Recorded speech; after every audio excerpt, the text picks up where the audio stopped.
মামি কালকে বাড়িতে তো পুজো ছিল, তো আজকে স্পেশাল কি রান্না হয়েছে বলো। কালকে যেহেতু বিপত্তারিণী পুজো ছিল, কালকে সবার উপোস গেছে। পুজোর পরের দিনকে যারা রয়েছে উপসীরা আর অনেক গেস্টরাও এসছে, তাদের জন্য যে স্পেশাল কী কী আইটেম করেছি চল দেখাচ্ছি।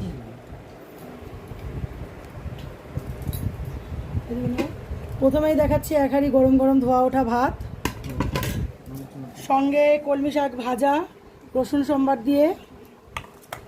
এটা হচ্ছে লোটে মাছের পকোড়া, সঙ্গে রয়েছে তেল পটকা চচ্চড়ি, বেগুন কাঁচা লঙ্কা পেঁয়াজ দিয়ে, জানি তো তোদের ফেভারিট।